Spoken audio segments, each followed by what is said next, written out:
Welcome back, everyone, to the deep dive. This time, we're going to really dig into the E-Myth revisited by Michael E. Gerber. Oh, yeah, classic. It is. It is. Yeah. And we wanted to do a deep dive on this because it gets at why so many small businesses fail and how to make sure yours doesn't. Absolutely. Yeah. And it's, packed with actionable advice Yeah. that's really stood the test of time. Yeah, totally. And, he starts out with the statistic, like, right out of the gate. Oh, yeah. Over 80% of small businesses fail within 5 years. Yeah, it's pretty daunting when you think about it. It's like, wow, really? Okay, so what are we doing wrong? Well, a big part of it is Gerber calls it the entrepreneurial myth.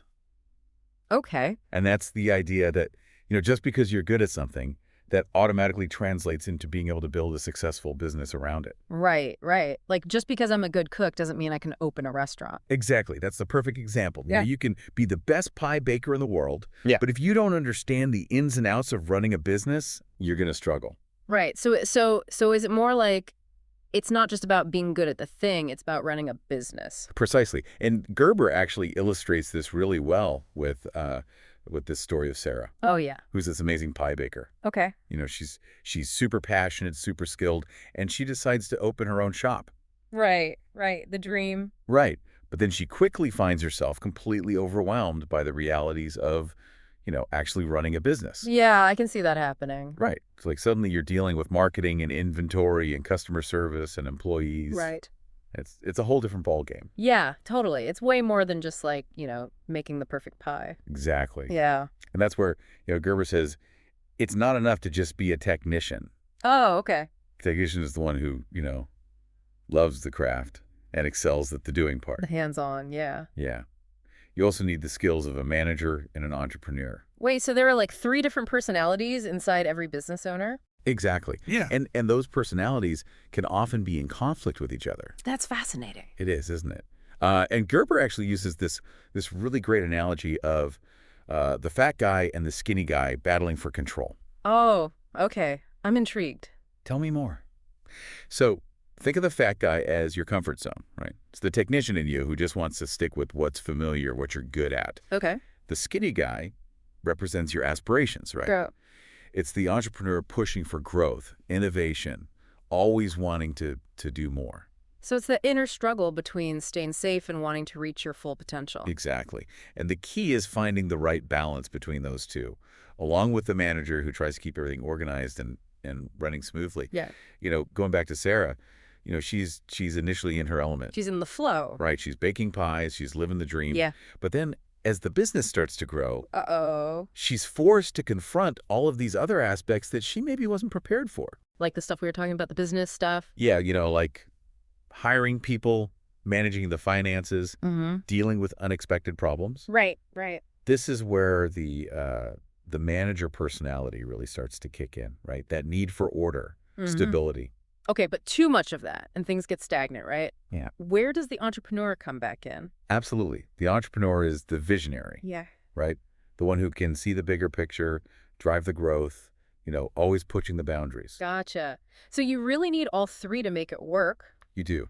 But how do you balance that? How do you balance that while running a business? That's where Gerber's concept of working on your business, not just in your business, Yeah. comes in. I've heard that phrase. It's about, taking that step back from the day-to-day grind Okay. and focusing on building those systems and processes that can run without your constant intervention. So it's almost like instead of just being the pie baker, she needs to become like the architect of the pie baking empire. Exactly. She needs to create a system, a machine almost, that can produce amazing pies consistently, Right. even when she's not there every step of the way. Okay, that makes sense. But how do you even begin to do that? Well, that's where Gerber's, his turnkey revolution comes into play. Okay. He argues that the best model for small businesses is the business format franchise model. Like McDonald's. Exactly. Think about it. No matter where you go in the world, you can walk into a McDonald's and have a pretty similar experience, right? Yeah. The food, the service, the branding, it's all remarkably consistent. It's true. They definitely have a formula. Right. And that's what Gerber means by turnkey. It's a system that can be replicated and operated by anyone, Okay. regardless of their skills. So the secret sauce isn't the Big Mac, it's the system. Exactly. And that's a key takeaway here. To really escape the E-myth, you need to shift your mindset Go. from being just a technician to being a business builder. Right. So instead of just focusing on baking great pies, it's focusing on building a system that can Yes. produce great pies Consistently, consistently and efficiently. regardless of who's baking them. Right. Right. That makes a lot of sense. Now, I think a lot of people listening might be saying, Yeah. well, I don't want to start a franchise. Right. But these principles, they apply to any business. I do. Yeah. It's about creating a replicable and predictable customer experience. So how do you even start doing that? Uh-huh. Building a business that can kind of run itself. Well, Gerber outlines what he calls a business development process Okay. that can help you do just that. It involves three key elements: innovation, quantification, and orchestration. Oh, big words. All Okay. right, let's break that down a little bit. Sure. Innovation. Yeah. What does that even mean in this context? So innovation, as Gerber defines it, is about constantly looking for ways to improve your customer's experience. So it's not just about new products. It's not just about new products. It's about finding better, more efficient ways to do everything in your business. Okay, so like for Sarah, that might mean experimenting with new pie recipes. Yeah, Or absolutely. maybe streamlining her ordering process or something. Exactly. It's about pushing the boundaries and finding ways to differentiate yourself from the competition. Gotcha. Okay, so what about quantification? I'm guessing this is where the data comes in. You got it. Quantification is all about, measuring the impact of those innovations. Okay. Gerber's a big believer in tracking data, Yeah. using numbers to make informed decisions about your business. Right, so Sarah would need to track things like, how many pies she's selling, Absolutely. what her profit margins are, how satisfied her customers are. Exactly. Without that data, you're just flying blind. Right, right. You don't know if what you're doing is actually working. You don't know what's working, you don't know what's not working, yeah. And then orchestration, what does that mean? So orchestration is about bringing all the pieces together, right? Making sure that every part of your business is working in harmony to deliver a consistent and predictable experience for your customer. Hmm. Gerber has this great line. He says, "Discretion is the enemy of order." Ooh, I like that. Right. It's about having those standardized processes, clear roles and responsibilities within the business. Right, it's like conducting an orchestra, right? Every instrument has its part, Exactly. and it all comes together to make this beautiful music. Precisely. It's about creating that seamless experience for your customer from the moment they walk in the door to the moment they leave. This is all great, but there's one really important piece that I think we should touch on before you move on. Yeah, you're talking about the primary aim, right? Yeah. This is where it gets really interesting. Yeah. This is arguably the most important concept in the entire book. Okay. Gerber says before you even think about starting a business, Yeah.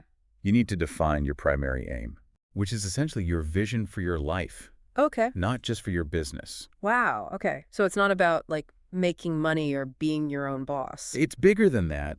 It's about figuring out what you really want out of life and then using your business as a vehicle to achieve that. So your business should be a tool to help you live the life you want. Exactly. And he has this powerful exercise in the book uh, where he asks you Oh, yeah. to visualize your own funeral. Oh, wow. Yeah. That got dark quickly. It's a little intense, but it's incredibly effective Yeah. because it forces you to think about, what do you want people to say about your life? Like, what's your legacy? Exactly. Hmm. What impact do you want to have? What kind of relationships do you want to cultivate? Right. What experiences do you want to have? It's about aligning your business with your values and your aspirations. Hmm. That's pretty powerful. So your business should be an expression of you, not just a way to make money. And I think Gerber even tells a story about, like, a guy who finds his real purpose later in life. Yeah, the guy who thought he had it all figured out, and then, life throws him a curveball and he's forced to really reevaluate everything. Yeah, it really highlights how important it is to, like, take control and shape your life according to your own vision. And not just go through the motions, right? Right, right, yeah. It's easy to get caught up in the day-to-day and lose sight of what really matters. Exactly. Yeah. It's a good reminder that life is short and we should be spending our time doing things that we're passionate about. And if your business isn't aligned with that, it's just going to be another source of stress. Absolutely. So once you've figured out your primary aim, what's next? That's where your strategic objective comes in, and it's basically the bridge between your primary aim and the day-to-day operations of your business. Okay. There are 3 standards that Gerber says your strategic objective needs to meet. Okay, well, let's dive into those in part 2 of our deep dive into the E-Myth Revisited. So, uh, those 3 standards for your strategic objective. Yeah. First up, money. Yeah, of course. Makes sense. You're running a business. Right. You gotta make money. But Gerber kind of has a different take on it though, right? He does. He's not saying, just chase the biggest paycheck, right? Right. It's not about that. Yeah. He says your strategic objective should define how much money you need in terms of assets, not just income, Okay. to actually achieve your primary aim. So it's more about like financial freedom. Exactly. It's about having the resources to actually live the life that you want. Right, not just being stuck in the rat race. Right, without being chained to a paycheck. Okay, I like that. What's the second standard? Second standard is what he calls an opportunity worth pursuing. Okay. And this is about finding a business that, that lights your fire, Mm-hmm. but that also has, the potential for growth. Right, so it can't just be something you're passionate about. It can't just be a hobby. Right. It needs to be something that can actually, thrive in the marketplace. Right, right. So it's got to be both personally fulfilling Yeah, and a smart business decision. exactly. Okay. It's finding that sweet spot where your passion and the market's needs align. Okay. Yeah, I can see how that would be crucial for long-term success, you know? You got to be excited about what you're doing, right? Yeah, definitely. You're not going to put in the work if you're not passionate about it. Totally. Okay, so we've got financial freedom and a fulfilling opportunity. What's the third one? The third one is all about defining your ideal customer. Right, your target audience. Exactly. Yeah, Understanding who you're selling to is absolutely essential. totally. How do you define that though? Your ideal customer. Gerber encourages entrepreneurs to get really, really specific, right? Okay. Think about their demographics, their needs, their desires, even their pain points. Like really get inside their heads. So it's kind of like creating a customer avatar almost? Exactly. Mm. Like a detailed profile of who you're trying to reach. Gotcha. And once you have that, then you can tailor everything, right? Exactly. Your marketing, your product offerings, even your customer service. Right. It's like if you're talking to everyone, you're talking to no one. Exactly. You need to be focused. You need to know who you're talking to. Exactly. And Gerber uses that example, the Chanel perfume commercial, right? Yes. He talks about, you're not selling a product, you're selling an experience. Right. It's not about the perfume itself. It's about the feeling, the emotion that it evokes. Right. Yeah, like luxury and all Yes, that. exactly. So it's about understanding the emotional connection that your customers have with what you're selling. Absolutely. Okay, that's interesting. So we've got our primary aim, our strategic objective. Mm. What's the next piece of this puzzle? The next piece is your organizational strategy. It's Yeah. all about how you actually structure your business Okay. to support your strategic objective. Gotcha. So everyone's working together towards the same goal. Exactly. Everyone's on the same page. So how do you create an effective organizational strategy? Gerber really stresses the importance of organizing around functions, not personalities. Okay. And he tells this great story about these 2 business partners, Jack and Murray. Oh, yeah. The widget guys. Exactly. They tried to structure their business based on, what each partner was good at. Okay. But it ended up being a complete disaster. Right. Because their roles weren't clearly defined. Exactly. And what's interesting is Gerber actually, he challenges this whole idea of a business operating like a family. Oh, interesting. That kind of warm, fuzzy feeling. Yeah. He says, well, camaraderie is important. A business needs structure. Right. It needs clear roles and responsibilities. So instead of having Jack do whatever Jack's good at, you need to figure out what the business needs. Exactly. And then create rules around that. Exactly. Regardless of who fills them. Precisely. Yeah.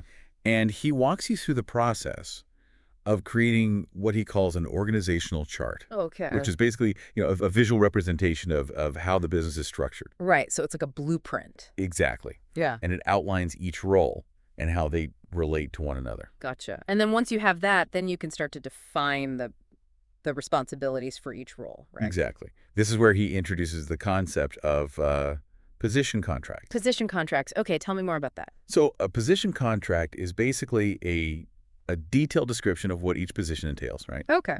What are the responsibilities? What are the key performance indicators? Who do they report to?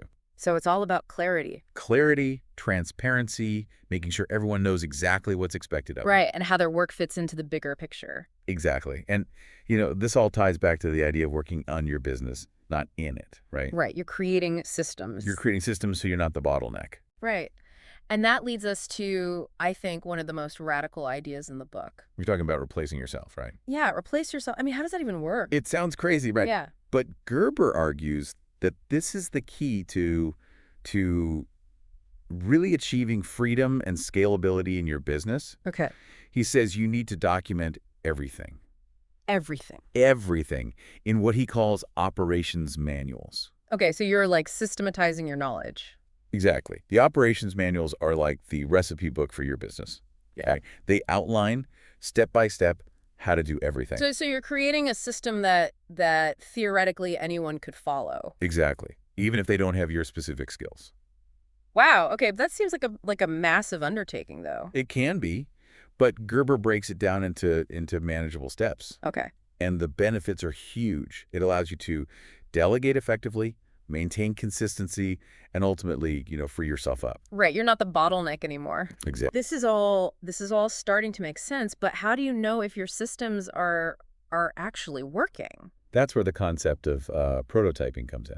Prototyping. Yeah. He believes that prototyping your business is crucial Okay. to making sure that your systems, your processes are actually effective. So it's like creating a test version. Exactly. It's like a dress rehearsal before the big show. Before you open the doors. Exactly. Why is that so important? Why not just like figure it out as you go? Well, Gerber argues that prototyping allows you to identify any potential problems before they become, major issues. Right. It forces you to think through every single detail and make sure everything is working together seamlessly. And he uses McDonald's as an example again, right? He does. Yeah. They didn't just create a hamburger. They created a system for making hamburgers. A system for making hamburgers. That was consistent, efficient, replicable, and they tested it rigorously Right. before they even thought about franchising it. So prototyping is a key part of creating that turnkey business. It is. How do you actually go about doing that, though? Prototyping your business. Gerber, again, breaks it down into steps.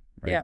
First, you need to document everything as if you were creating an operations manual for a new franchisee. So for Sarah, this would be like her pie recipes, her baking process, even how to answer the phone, like everything. Every single detail, no matter how small. Wow. It needs to be clear, concise, easy to follow. And then once you have all that documented, what's next? And you got to test it. Okay. Right. He suggests starting small, maybe train a friend, a temporary employee, someone to follow those instructions. Just like a beta test. Exactly. And the goal is to see if they can, replicate the results. Exactly. Can they produce the same quality pie, the same customer experience? And if they can't, that's actually a good thing. Okay. It means you need to go back, refine your systems, make them even clearer, more foolproof. So you're constantly iterating, basically. Exactly. You're constantly testing, refining, until you have a system that can be operated by anyone. And that's when you know you've really escaped the E-myth. Exactly. Wow, this has been a lot, but I'm feeling like I'm starting to get it. You too. It's a lot to take in, but it's really powerful stuff. Totally. We've covered so much ground from that entrepreneurial myth to prototyping and all that. We have, but there's one last piece that I think is really important. Okay. We need to talk about Gerber's vision of the entrepreneur as artist. Ooh, that sounds really interesting. Okay, well we'll wrap up part 2 here, and in part 3 we'll dig into what it means to be an entrepreneur as artist and how that ties into everything else we've been talking about. It's interesting, as we've been going through the E-Myth Revisited, Yeah. it really strikes me that Gerber isn't just about, systems and processes. Right. He really emphasizes the human element of all of this. Yeah, totally. It's not about like turning your business into some robotic machine. Right. It's about empowering people. Exactly. And that's where his idea of the entrepreneur as artist comes in. Okay, yeah, we were going to talk about this. Yeah, so he believes that your business should be a reflection of your unique vision, your values. Like a true work of art. Exactly. I like that. I mean, that just brings a whole new level of of meaning to being an entrepreneur, you know? It does. It's not just about, making money or even being your own boss. Right. It's about creating something meaningful. Yeah, it's about expressing yourself Yeah. through your business. Totally. And when you approach it that way, I feel like it stops being just a job. It becomes a journey, right? Yeah. A journey of self-discovery. Yeah, and growth. Absolutely. And Gerber has this great quote. He says, "If your business is truly an expression of yourself, it will grow as you grow, and you will never be bored." I love that. That's fantastic. And it kind of reminds me of that idea that the best businesses are built around the owner's, strength and passion. Absolutely. When you're aligned with your work, Yeah. it flows more natural. It's more engaging, yeah. Yeah, and that energy, that passion, it translates into a better experience for your customers too. Totally. Yeah. It's like everyone wins. Everybody wins. But it also, it suggests that building a business is an ongoing process, right? It is. It's an evolution. Yeah. It's about constantly learning, adapting, pushing yourself, Embracing the change. embracing the change. And seeing challenges as opportunities Exactly. to grow. And remember, the E-myth is something that every entrepreneur at some point struggles with. Yeah, for sure. We all fall into that trap of thinking, "Oh, I'm good at this thing. I can just, I can just make it work. I can just make it work." Yeah. Right, but it takes more than that. It takes so much more. It takes that balance of technician, manager, entrepreneur. Right. That clear primary aim, a strong strategic objective, a solid organizational strategy. And a willingness to learn. Absolutely. It's a journey, but it's a rewarding one. It is. Well, I don't know about you, but I'm feeling super inspired You too, yeah. after this deep dive into the E-Myth Revisited. It's a classic for a reason. It is. He really lays out a powerful framework for thinking about your business. Yeah. And achieving lasting success. Absolutely. So to everyone listening out there, Yeah. whether you're just starting out or you've been doing this for years, remember, work on your business, not just in it. That's right. Stay focused on that primary aim. Why are you doing this? What impact do you want to make? Yeah, let your business be an expression of you. Yeah, your passion, your creativity, your unique vision for the world. Beautifully said. Well, that brings us to the end of another deep dive. We hope you enjoyed it We hope you learned something. and that you got some valuable insights that you can apply to your own business. Absolutely. Until next time, keep diving deep and And keep chasing those dreams. we'll see you on the next deep dive.